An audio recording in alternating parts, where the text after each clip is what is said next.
Sa pagkakataon na to mga dre, dito tayo ngayon sa mismong satellite branch ni Transcycle dito sa may Phase 5, Bagong Silang, Caloocan. And syempre, di na natin masyadong papabain, wala na masyadong patumpik-tumpik pa.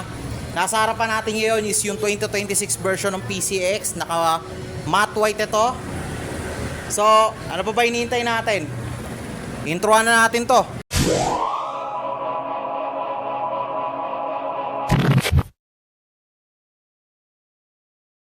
So katulad ng sinabi ko kanina, itong nasa harapan natin ngayon is ito yung bagong version para ngayon 2026 na PCX 160. So kung nakikita nyo naman mabuti, ibang-iba yung itsura or yung pagkakapolish nung mismong paint job nito compare dun sa mga previous version na lumabas netong nakaraang taon. Kasi ito, kagaya nung sinabi ko kanina, since ito ay version 2026 is halos meron din pinagbago ito compared dun sa mga huling versions na inilabas para dito mismo sa PCX 160, which is itong kulay na ito na nasa harapan natin yun is color matte white.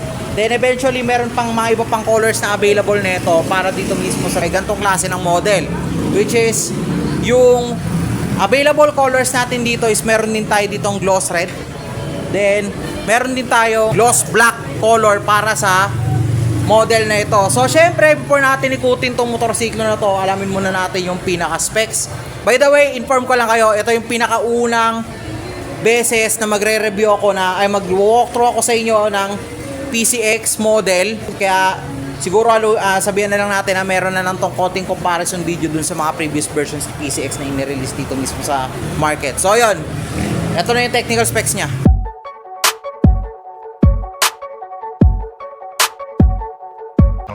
Slow up, no I don't take shit. I got no love for the fakeness. If you wanna play tough and wanna hate this, I'll always show up.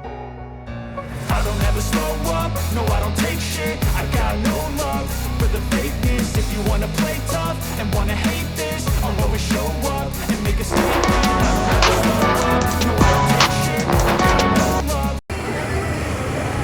Okay, so simulan muna natin sa pinaka front section ng mismong motorsiklo na to. By the way, obviously naman na malaki na mismo yung pagkakaiba nung current model na ito dito mismo sa 2026 compared dun sa mga previous versions na naglabasan nitong mga nakaraang taon. Ayan, tingnan nyo na lang mabuti dito mismo sa taas ng video yung pinaka actual na itsura nung mga previous versions na inilabas nito. I think yung pinaka first version nito is 150, tapos saka sila naglabas ng version 2 na unit nito, which is yung 160 model, na ibang-iba yung itsura nito, ibang-iba yung itsura compared dito mismo sa nilabas nila. Well, base na rin mismo sa pagkakahusga ko dito mismo sa bagong release nila, masasabi ko talaga na mas in-improve yung pinaka-actual na design ng mismong unit na ito compared dun sa mga previous unit or previous models ng PCX na in-release ni Honda nitong mga nakarang taon. Kasi bakit? Ito, simpleng explanation lang. Para sa akin, mas pinasimple yung design nito compared dun sa dati. Hindi siya masyadong komplikado.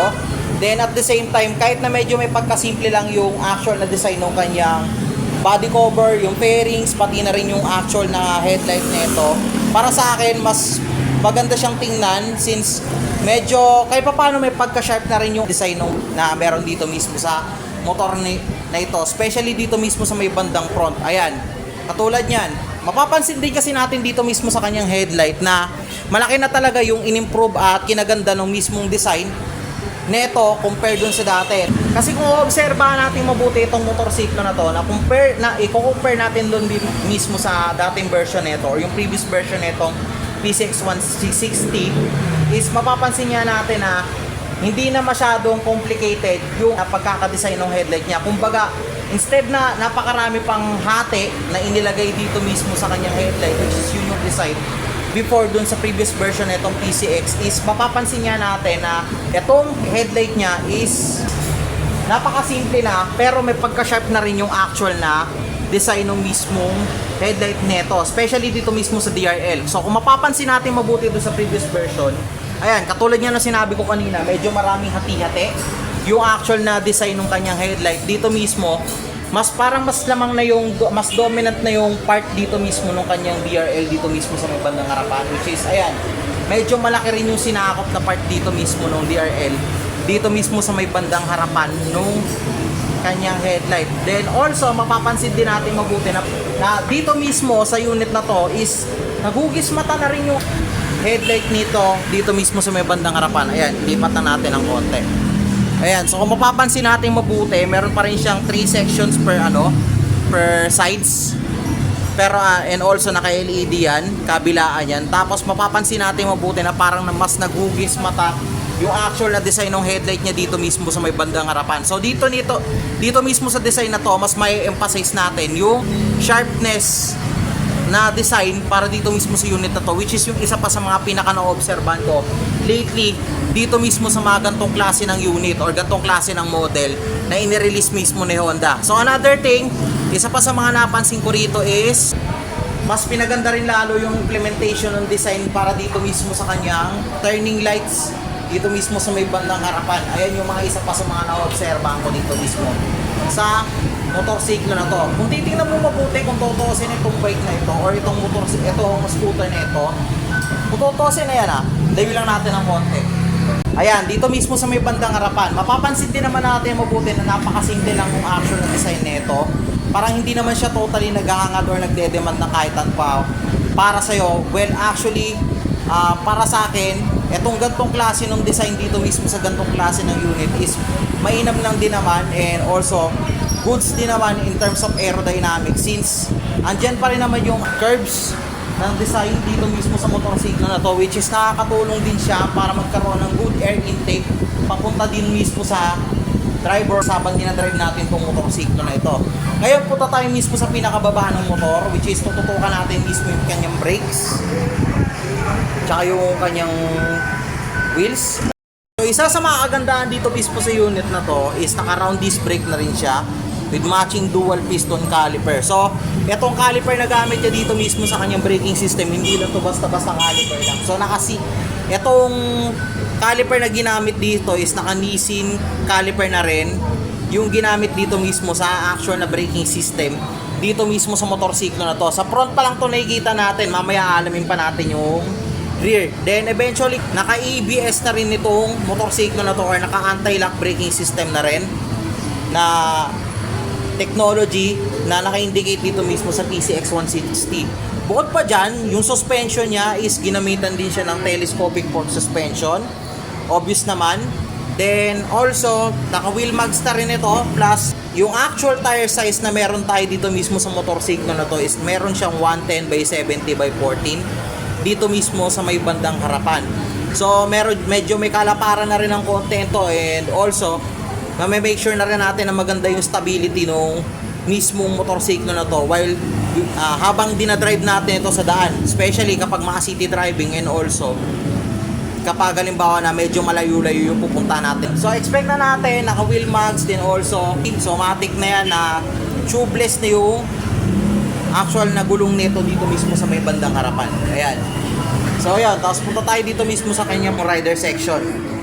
Ito, base lang to mismo sa observation ko para sa motorsiklo na to. Pero kung tutuusin, base na rin mismo sa kung ano yung nakikita ko ngayon. Na-obserbahan ko rin kasi mismo dito sa unit na to na medyo mas pinaliit yung actual na digital instrument panel niya rito mismo sa may bandang harapan compared dun sa previous version. Ang alam ko kasi medyo may pagka-wide yun compared dito eh. Then, also, makikita na rin natin dito mismo sa kanyang panel na andito na rin sa gilid yung mga indicators nito. Plus, yung dito rin sa kabila. Tapos makikita na rin natin dito yung idle stop and start system. Tapos dito mismo sa bandang harapan, mapapansin din natin, ayan, hindi lang kasi talaga natin mapagana to as of the moment since hindi pa naman to activated. Pero dito natin kasi mismo makikita yung pinaka speedometer nung mismo motorsiklo na ito, including na rin yung odometer niya, tapos yung kanyang fuel gauge panel. So ito, papakita ko sa inyo on screen yung actual na itsura nung kanyang instrument panel or nung kanyang TFT display dito mismo sa motorsiklo na to. So, yan yung pinaka itsura nung actual na yung pinaka itsura nung kanyang digital instrument panel para dito mismo sa motorsiklo na to. Ngayon, isa pa sa mga naobserbahan ko na kakaiba dito mismo sa motor na to, layo natin ng konti, zoom out natin, kita na siya. Yung previous 160 na PCX na nakita ko is naka-naked handlebar pa. Pero ngayon kasi, dito mismo sa unit na ito, mapapansin natin na meron na handle cover, yung actual na handlebar niya dito mismo sa may bandang harapan. Ayan, tapos makikita pa natin na may emblem siya ng Honda. Ngayon, alamin natin kung ano nga ba ang indicated na controls dito mismo sa motorsiklo na to. Ngayon, makikita natin yung idle stop and start system. Ito yung actual na ginagamit if ever naka-idle ka, kusang mamamatay yung motor mo. Tapos kapag once na tinuwis mo yung throttle mo, matik na under ka agad yung makina ng motor mo. Hazard, switch, ang ganda. Tapos electric start button. By the way, electric lang yung starting system na ito ha. Tapos sa left side naman is ito yung pinaka high beam and low beam niya, kanyang horn, tapos turning lights. So wala siyang passing, no? Wala. Tapos papansinin natin mabuti na andito yung kanyang side pocket with including a USB charging port dito mismo sa may bandang loob. Ayan. So andito siya nakalagay. So naka type C to. Tapos ito kagandahan dito mismo sa unit na to, dito mismo sa unit na to is naka keyless technology na rin ang gamit niya. So ito yung button for fuel and seats. Tapos dito natin siya i-set para mabuksan natin yung fuel or di kaya yung mismong seat ng motorsiklo na to. So napakasimple lang din na intindihin itong technology na meron dito mismo sa PCX. Well, napaka-advanced na nga na itong motorsiklo na to kung tutusin. Ngayon, bukod pa dyan, mapapansin din natin mabuti na same pa rin naman yung implementation ng motor na ito. Andito pa rin naman yung gas cap niya sa pinakaharapan ng seat natin. And also, para sa kaalaman ng iilan, itong motorsiklo na ito is meron siyang fuel capacity na, to be exact, 8.1 liters. Yung actual fuel capacity nitong motorsiklo na ito. Then base na rin sa data na nakalap natin para dito mismo sa motorsiklo na to is itong motor na to merong fuel consumption na at least 46 kilometers per liter. Expect na natin na medyo may katipiran din itong motorsiklo na to. Kapag halimbawa na din-drive natin to, medyo matagal-tagal to mauubusan ng gasolina kahit na medyo may pagkamalayo yung binabiyahe natin or kahit gamitin pa natin to madalas sa pang-araw-araw natin. Ito yung footboard niya. So same implementation pa rin, katulad pa rin nung dati. Meron siya ditong patungan ng paa dito sa may bandang baba. Tapos meron siya dito matda sa may bandang taas. Ayan. So anytime, pwede mong ilipat-lipat ng pwesto yung paa mo. Bakit? Yung pinopromote kasi ng mga gantong klase ng motorsiklo is yung comfortability na pwede nating ma-achieve habang nagda-drive tayo. And eventually, kayang-kaya yun dito mismo sa PCX 160. Well, kapag medyo alay ka dito sa part na to, ang kailangan mo lang gawin is ipatong lang yung paa mo doon habang nagda-drive ka para at least hindi ka masyadong napapagod or else makakapag-relax pa ng maayos yung paa mo habang dinadrive mo yung gantong klase ng motorsiklo. Then, also, mapapansin din natin mabuti na kabilaan pa rin naman yan kung tutuusin. Pareho lang din nung dati dito mismo sa part na to. And at the same time, pwede naman natin ilagay yung paa natin or ipwesto yung paa natin kahit saan naman natin gustuin. Unless kung gusto mo dumikwatro, pwede naman. Pero I would rather suggest wag kasi bakit? Baka mamaya mahirapan ka tapos mag-cause pa ng aksidente. Hindi natin alam, di ba? So, ayun. Tapos, isa pa sa napansin ko dito mismo sa motorsiklo na to is yung kanyang OBR foot pegs. Ayan, yung step note pala ng OBR, sorry. So, ito mas malawak to compared dun sa sa iba pang mga units na na-encounter ko na maxi scoot. Eventually ito sa lahat ng mga na-encounter ko na foot pegs ng mga maxi scoot ngayon na nasa around 150 to 160 cc. Ito yung pinakamalapad na step note for OBR na na-encounter ko or yung foot pegs for OBR na na-encounter ko. Ayan obvious naman. Papansinin mo mabuti kahit yung NMAX ko walang-wala rito eh. Ayan. Mas malapad to compared dun sa mga iba pang mga units like yung NMAX, Aerox, tsaka nung RFI 175 ko before. Then also pati na rin dun sa sa iba pang mga units na available din mismo sa iba pang mga brands. Tapos, in terms of seat, ayan, naka-camel back din siya. saktuhan lang yung lambot niya. Then also, medyo may kalakihan din tong kanyang OBR seat sa likod. Ngayon, ito na lang yung tanong. Kamusta yung under the seat? Check natin. Ay, di pala naka-open ko. Nakalock. Ay, sorry, nakalock. Pero ang alam ko, may malaking compartment na nito sa loob. Nakasya yung isang buong full face helmet. Pero ito take note lang. Hindi lahat ng klase ng helmet papasok sa compartment nito. Eventually, kahit sana mang maxis ko conforme na lang din sa size ng helmet mo yan. Pero, good to say, may huge compartment siya na po pwede natin ilagay yung helmet natin. And also, kapote, papeles, pati na rin yung mga iba pang mga kailangan natin like tools and other necessities kapag nagra-ride tayo. Then also, syempre, isa pa sa mga pinakamaganda at nakalimutin PCX na eventually na-apply pa rin nila kahit doon sa previous version nila is ito. Ang kakaibang grab bar sa likod. Ayan. Ito yung isa sa mga pinakakaibang bagay na nakita ko ng PCX. Simula nung madalas ko siya nakikita dito mismo sa mga kalsada natin, dito mismo sa may parteng Caloocan at saka Bulacan. Ayan.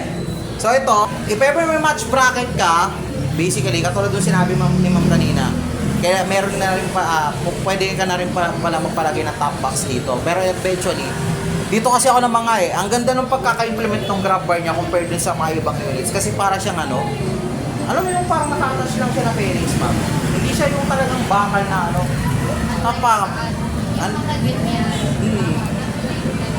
ma-realize mo talaga na eto, dito mo mapapansin na kakaiba yung pagkakadesenyo ng motor kapag napansin mo na yung gantong klase. Ito, hindi sa pagpapaka-plastic pero eventually kasi ito, totoong observation ko to sa lahat ng motor.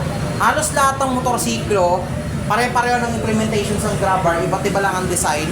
Eventually, iba nilalagyan ng top box para medyo kakaiba. Pero ito kasi si PCX, since nung ino-obserbahan ko siya before, dun sa last or previous versions niya, ito kasi napagkakamalang kong penis to. Nung una nalungkot ako, akala ko nung una sabi ko, ay, walang walang grab bar to. Iniisip ko nung dati kung walang PCX akala ko doon ako mauwi kasi si PCX kasi nag-aanap ng ganitong motor. Yung pala, ito pala mismo yung kanyang pinaka-grab bar, which is, masasabi ko talaga na quality. Para siyang, meron siyang bakal na somehow merong cover na plastic dito mismo sa may bandang ilalim. So, dito ko masasabi talaga na kakaiba tong motor na to eventually. Yun yung isa sa mga na-obserbahan ko dito. Ngayon, subukan niya natin pupunta sa baba, ano pa makikita natin. CX ngayon, kasi na-curious talaga ako kung ano pa yung mga meron dito na fully added tsaka yung mga nagbago talaga since bagong version niya to. Well, anyways, balik tayo. Ayan. Naka 4 valves pala to mga dre take note.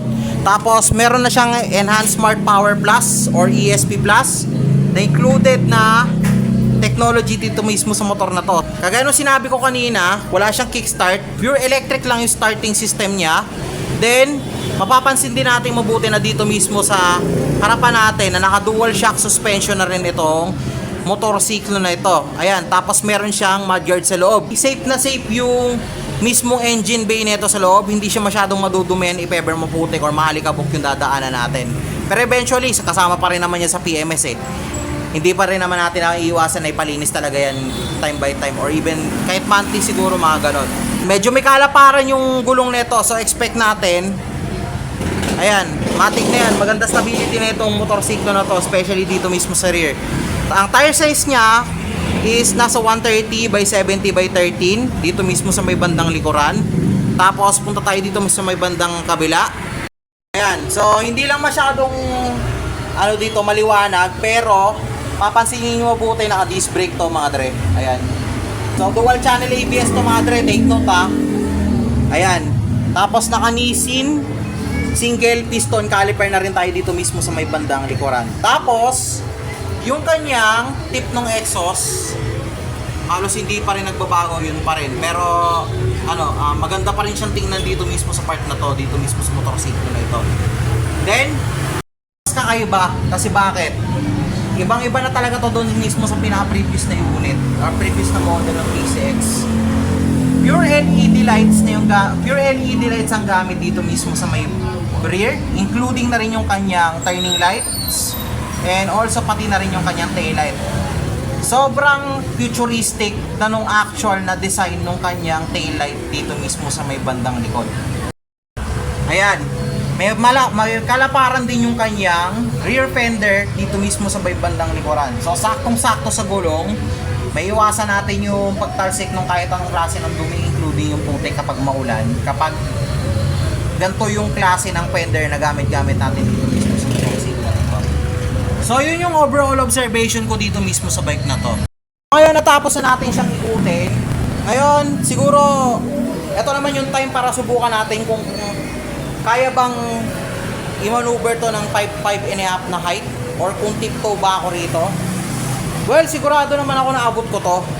Ang tanong lang, kung hanggang saan ba yung, kung kaya ba na i-flat foot to or itip, talagang sadyang tiptoe lang talaga yung gantong unit. Since hindi ko pa nasusubukan eh, try lang natin.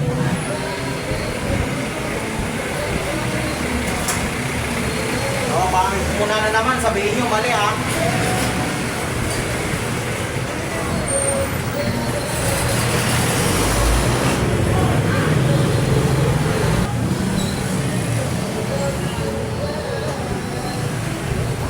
Obvious naman doon sa video, tiptoe ako doon, tiptoe ako dito mismo sa motor na to. Pero kaya ko naman i-manage kahit paano. Ngayon, anong pagkakaiba nito doon sa dalawang maxi scoop na na-experience ko? When eventually, hindi siya ganun kataas, hindi siya ganun kababa yung actual na manibela niya.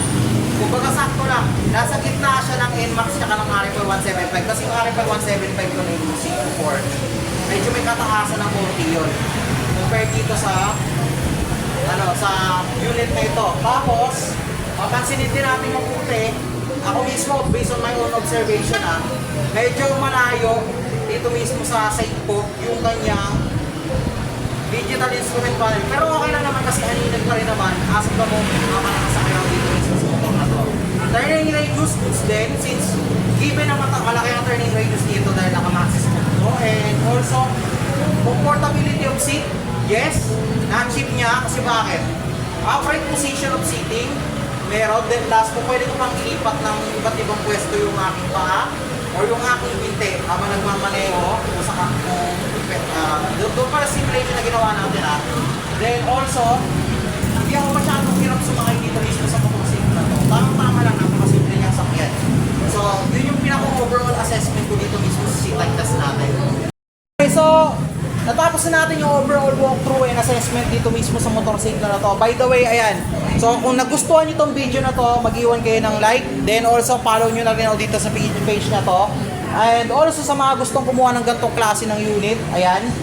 Pwede nyo akong i-PM dito or i-chat. Available yung mga Honda units natin dito mismo sa Phase 5. Satellite branch. Dito mismo sa Tricycle. Available lahat ng Honda units natin dito mismo sa Tricycle, Satellite branch dito mismo sa may Phase 5 Bagong Silang, Caloocan. Kung gusto nyo, meron din tayo ditong Click. Tapos meron din tayo ditong mga Honda Beat 110, yung US version nila. Then meron din tayo ditong mga RS 125 na unit. Then also Suzuki rin. Ayan, so natapos na natin yung walkthrough to, kakasabi ko lang. Ngayon, i-reveal na natin yung actual price, tapos yung kabuuang breakdown nito in terms of installment, in different terms of payments. Ayan, check nyo yung screen.